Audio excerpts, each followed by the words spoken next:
दहीहंडीच्या खूप खूप खूप शुभेच्छा. दुसरं वर्ष आहे यावेळेस या ठिकाणच्या गौतम दहीहंडाकडे गोविंदांना जे पाहण्यासाठी आलेले दुसरं वर्ष संधी मिळाली. माझं हे तिसरं वर्ष आहे की मला प्रकाश दादा आणि राजदादा ही संधी देतात. मी खरंच त्यांचं मनापासून आभार मानल आणि त्यांना कलाकारांची खरंच नेहमी प्रत्येक वेळेस जाण असते. ते नेहमी कलाकारांना संधी देतात तर खरंच खूप छान वाटतं. मुंबईकर गोविंदांना काय इकडं मुंबईकर लव यू तर थँक्यू. गौतमी पाटील गौतमी पाटील आपल्यासोबत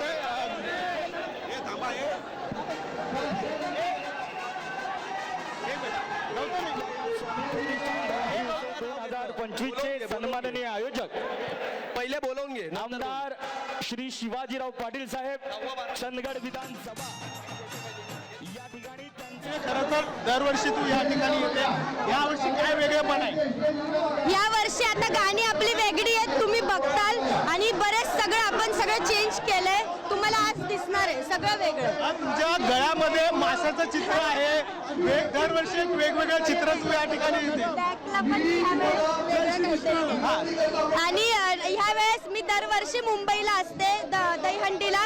मला मुंबईकर भरभरून प्रेम देतात म्हणून मी म्हटलं थोडंसं आपण जरा कोळी टाईप मध्ये करावं आणि कोळी गाणी घ्यावीत, तर आज मी तेच केलं. म्हणजे कोळी गाण्यांवर यावेळेस आनंद पाहायला मिळाला. हा, मी नथ वगैरे सगळं ते ज्वेलरी त्याचीच हे केली. म्हणजे आगरी कोळ्यांची मुंबई ओळखली जाते तसं तू मुंबईची ओळख करणार आहे. खूप आवडतात ते लोक, म्हणजे खूप कोळी लोक लव यू मला नेहमी आवडतात आणि भरभरून प्रेम देतात म्हणून मी आम्ही स्वतः आवर्जून ते गाणी घेतली आहेत कोळी. बरं, तू ज्या पद्धतीने हे म्हणतेस की कोळी, मात्र कोळी बांधवांचे वेगवेगळे प्रश्न देखील आहेत, त्यासाठी तुला काय वाटतं एकंदरीत मुंबईच्या कोळीवाल्यांसाठी? मी त्यांना पुढील वाटतं, मी सगळ्या कोळी लोकांना भरभरून, मला नेहमी ते इथं आल्यावर भरभरून प्रेम देतात म्हणून मी त्यांना म्हणाल की असंच लव यू, नेहमी असंच प्रेम राहू द्या. अशा पद्धतीने एक प्रेम करण्यात यावं, त्यामुळे यावेळेस गौतमीचं कोळी बांधवांवर आता एक विशेष प्रेम आहे ते पाहायला मिळणार आहे. व्हिडिओ साकेसा गणेश कवडे, साम टी मराठी, मुंबई. आता isakal.com आहे देशातील नंबर 1 ची मराठी न्यूज वेबसाईट. प्रत्येक अपडेटसाठी isakal.com ला नक्की भेट द्या.